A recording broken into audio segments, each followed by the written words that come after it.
Hello friends, this is Rajiv Kumar Jha and today we are uploading our weekly analysis video. In this video, first we will focus on what is the current position of FI/DI in derivative segments. Then after that we will focus on some particular stock and Indian indices. So without any delay we start our video. सबसे पहले हम जो बात करेंगे वो बात करेंगे FI/DI की इंडियन मार्केट में क्या डेरिवेटिव सेगमेंट्स में पोजीशन है और उसको क्या सोच रहा है। जैसे कि मैंने पिछले सप्ताह बोला था कि मुझे जो एफआई की जो पोजीशन दिख रही है वो यहाँ पे मैं पहले बता दूं कि सी से क्लाइंट है, डी से डीआई है, एफ से एफआई है, पी से प्रो है और ये वाला कॉलम जो है वो इंडेक्स फ्यूचर में लॉन्ग या शॉर्ट का बताता है। ये स्टॉक फ्यूचर में लॉन्ग और शॉर्ट का बताएगा, ये कॉल में इंडेक्स के लॉन्ग को बताएगा और ये पुट में लॉन्ग और शॉर्ट को बताएगा। तो आपको जैसे दिख रहा है कि सी से क्लाइंट जो है वो इंडेक्स में लॉन्ग है, डीआई इंडेक्स में हल्का शॉर्ट है, एफआई भी हल्का शॉर्ट है और प्रो शॉर्ट है। आप स्टॉक फ्यूचर की बात करोगे तो यहाँ पे 9,81,000 कॉन्ट्रैक्ट आपके क्लाइंट लॉन्ग है, डीआई यहाँ पे शॉर्ट है, यहाँ पे एफआई 5,20,000 कॉन्ट्रैक्ट लॉन्ग है और ये कॉन्ट्रैक्ट लास्ट वीक में जो है वो करीब 4,70,000 के अराउंड में था। तो मैंने कहा था कि यहाँ से मार्केट में तेजी दिखेगी। तो मैं आपको बस यही चीज समझाने की कोशिश कर रहा हूं कि मार्केट में यहाँ पे एफआई जो कैश में सेल कर रहा है वो वाकई में वो कैश में दिखाने के लिए सेल कर रहा है, लेकिन वो स्टॉक फ्यूचर में लॉन्ग कर रहा है। तो स्टॉक फ्यूचर में लॉन्ग करने का मतलब ये है कि यहाँ पे स्टीप मूवमेंट की बात है। जो मैंने लास्ट वीक बोला था कि यहाँ से रिकवरी आएगी तो स्टीप रिकवरी आएगी, जो कि आपने इंडेक्स में देखा लगभग 600 पॉइंट की रिकवरी आई। और स्टॉक्स भी बहुत सारे स्टॉक्स ऐसे हैं जो आपके कम से कम 3% 4% चले हैं। तो मेरा यहाँ पे ये कहना है कि यहाँ पे स्टॉक यहाँ पे एफआई लॉन्ग कर रहा है तो हमें यहाँ पे तेजी ही रखनी है और हम कुछ पर्टिकुलर स्टॉक्स की बात करेंगे और मैं आपको ये भी बताऊंगा कि इंट्राडे में आप कैसे किसी स्टॉक्स में एंट्री करेंगे, कब आपको एंट्री करनी है और कब आपको निकल जाना है और उसके लिए हम लोग क्या क्या चीजें देखते हैं। तो पहला चीज ये है कि मैं सबसे पहले आपको कुछ स्टॉक्स के बारे में बता दूं जो आपको नेक्स्ट वीक देखना है। इसमें से पहला स्टॉक जो है वो है डेल्टा कॉर्प। ये डेल्टा कॉर्प आपको नेक्स्ट वीक मतलब कल मंडे है आपको देखना है और मार्केट में जब ये अपना प्रीवियस हाई जो इसका 181 रुपए का इसने हाई बना करके ये एक एबीसी पैटर्न है वेब थ्योरी का, ये उस पे काम कर रहा है और ये जबरदस्त काम कर रहा है क्योंकि बुधवार को मैंने मारुति और आयसर मोटर निकाले थे, बृहस्पतिवार को मेरा एलटी था, दोनों स्टॉक्स 3-3% का टारगेट अचीव हो गया। और एवरी डे कोई जरूरी नहीं होता है कि आप मतलब ट्रेड करें ही करें, आप पहले रात में रिसर्च करें, अगर आपको मौका दिख रहा है तो आप ट्रेड करें, नहीं मौका दिख रहा है तो आप ट्रेड नहीं करें। तो शुक्रवार को मैंने निकाला था पिरामल इंटरप्राइजेस बट वो नहीं चला तो मैंने ट्रेड नहीं डाला। तो मेरा बस यही कहना है कि आप ट्रेड करने से पहले रिसर्च करें, जब आपके फेवर हो तब आप उसको लॉन्ग करें। तो मेरा मंडे का पहला स्टॉक जो है वो है डेल्टा कॉर्प और मैं ये कहने की कोशिश कर रहा हूं कि अगर ये स्टॉक 181 रुपया को क्रॉस करेगा तो इसका टारगेट जो बनता है वो 190 रुपया और 200 रुपया का इसका टारगेट है। तो सबसे पहले इसको 181 रुपया को क्रॉस करने तक फिर आप इसको लॉन्ग कर सकते हैं। स्टॉप लॉस आप 2 रुपए का स्टॉप लॉस लगाने, 178 रुपये का स्टॉप लॉस लगा करके आप इसको लॉन्ग कर सकते हैं। मेरा दूसरा स्टॉक्स है वो है grips cotton. Grips cotton cash का स्टॉक्स है और मैं कितनी बार रिकमेंड कर चुका हूं और मैं अपने पास में पहले भी खरीद करके रखा हुआ हूं और मेरा ये कहना है कि आप इस ग्रिप्स कॉटन को खरीद करके रखें, इसमें भी सेम चीज है। और मेरा ये कहना है कि अगर ग्रिप्स कॉटन का जो प्रीवियस हाई है 160 का, इस हाई को क्रॉस करने दे देन आप एंट्री करें और मेरा टारगेट इसका जो है वो 175 का टारगेट होगा। ये आने वाले इंट्राडे में भी ये अच्छा खासा मूव करता है और आप चाहे तो इसको 2 दिन के लिए होल्ड भी कर सकते हो क्योंकि 2 दिन की रैली होती है। ये दूसरा स्टॉक्स था और तीसरा स्टॉक्स जो मेरा था वो था वेदांता। वेदांता में भी जो पैटर्न है या ओआई का जो दिख रहा है, कॉम्बिनेशन जो दिख रहा है वो ये दिख रहा है कि इस स्टॉक को यहाँ पे 240 250 260 यहाँ तक कि 300 तक के लिए इस स्टॉक को वो तेजी देख रहे हैं। बट 300 कहना अभी जल्दबाजी होगा, हमारा टारगेट अभी 250 का ही है।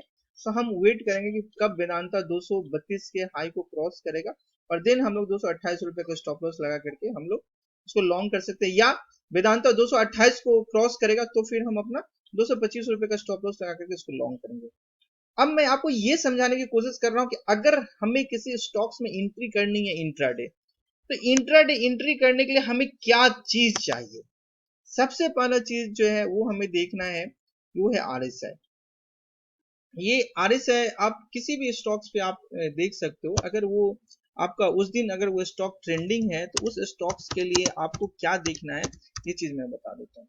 अगर 5 मिनट के टाइम फ्रेम पे अगर आप ट्रेड कर रहे हो, तो 5 मिनट के टाइम फ्रेम पे पहले आपको ये देखना है, जैसे ये डेल्टा कॉर्प का चार्ट मैंने खोला और ये आपका 9:20 ये 9:15 का कैंडल है, तो सबसे हमें पहले ये देखना है कि इसका ये आरएसआई कहाँ पे है। इसका आरएसआई जो है वो 70 के ऊपर है, तो 70 के ऊपर है तो मतलब ये है कि ओवरबॉट तो है, लेकिन किताबी नॉलेज के अनुसार से ये ओवरबॉट है, बट इंट्राडे के लिए ये यही वो स्टॉक है जिसपे हमें लॉन्ग करना है, क्योंकि इसका आरएसआई 70 प्लस है, मतलब इसमें स्ट्रेंथ है।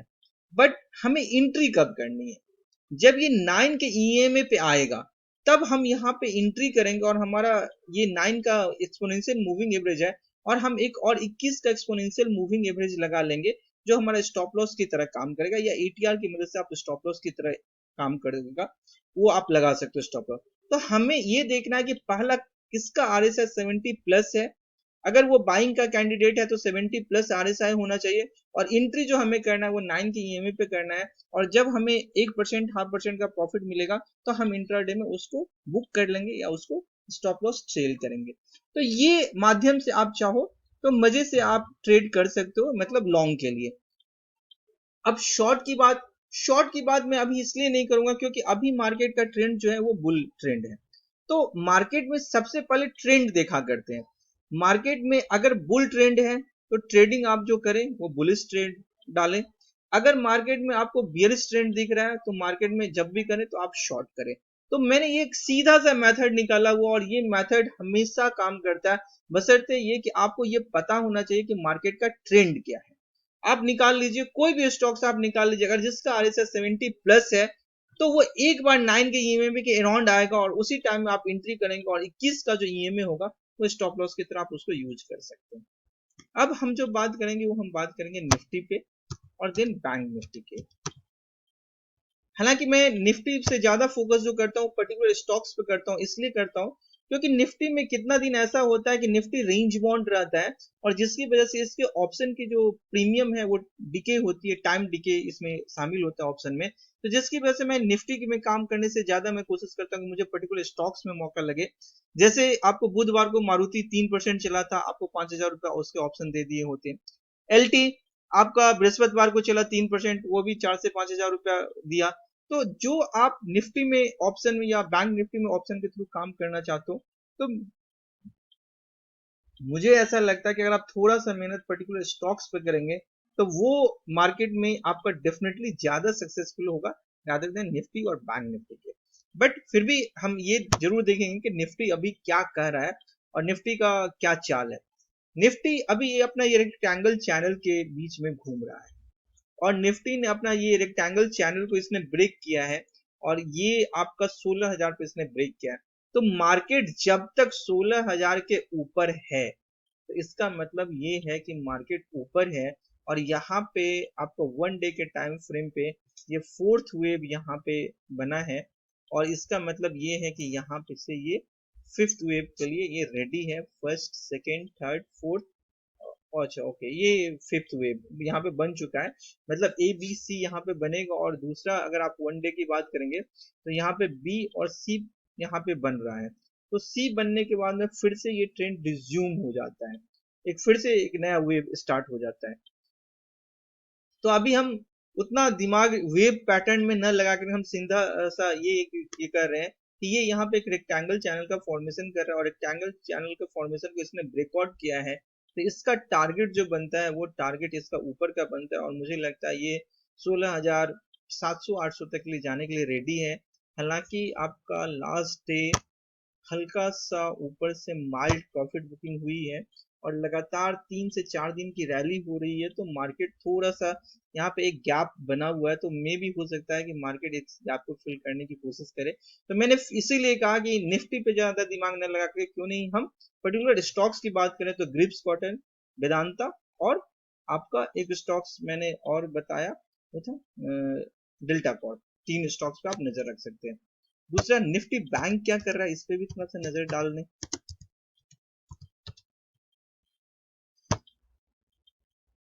निफ्टी बैंक, इसने भी अपने ट्रेंड लाइन को ब्रीच किया है, और जब तक मार्केट 34,300 के ऊपर है तो मतलब मार्केट ऊपर ही है, और मार्केट में ये अपना प्रीवियस हाई टच करने को रेडी है। मतलब 35,800 तक के लिए जाने को फिर से ये रेडी दिख रहा है, और मुझे ऐसा लग रहा है कि यहाँ पे बम्प एंड रिवर्सल पैटर्न दिख रहा है। तो बम्प एंड रिवर्सल पैटर्न दिख रहा है, तो और इसने यहाँ पे ब्रेक किया है, तो ये मार्केट 35,800 तक के लिए ये रेडी यहाँ पे दिख रहा है मुझे। ठीक है, अब दूसरा चीज जो मैं बात करूंगा वो मैं गोल्ड की बात करूंगा, क्योंकि हम लोग इंटरनेशनल मार्केट में काफी ज्यादा एक्टिव हैं, और वहाँ पे मार्जिन आपको बहुत 2000 टाइम्स है, तो वहाँ पे आपको बेनिफिट है कि अगर आप छोटा छोटा काम करेंगे तो बहुत अच्छा काम कर सकते हैं। और गोल्ड अभी फिलहाल जो है सो मार्केट में एक अच्छा खासा करेक्शन के बाद में मार्केट में अब गोल्ड धीरे धीरे साइडवेज हो रहा है, और यहाँ पे भी ये एक चैनल का फॉर्मेशन कर रहा है। यहाँ पे तो फ्लैग था तो इसने ब्रेकआउट करके नीचे किया। अब देखना ये है कि यहाँ पे मार्केट कितना दिन होल्ड करता है, और अभी इसका रेंज जो है वो नीचे का रेंज आपका 1736 से लेकर के आपका 1750 का है। ये एक बार गया भी था, तो मतलब ये है कि 1750 पे जाए तो आपको सेल करना है, और नीचे में 1730-35 पे आए तो बाई करना है। अभी मार्केट ये रेंज बाउंड रहेगा, और इससे ज्यादा की चीजें अगर आप और जानना चाहते हैं तो आप इधर ऑनलाइन मुझसे कांटेक्ट कर सकते हैं या ऑफलाइन कांटेक्ट कर सकते हैं।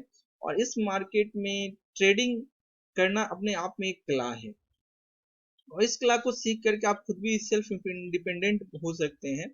या अगर बहुत सारे बच्चों को ऐसा लगता है कि मुझे इस फील्ड में जॉब करना है, तो वो चाहे तो एज ए टेक्निकल एनालिस्ट या डेरिवेटिव एनालिस्ट भी आप जो है सो मतलब एज ए कैरियर के तौर पर आप चुन सकते हैं।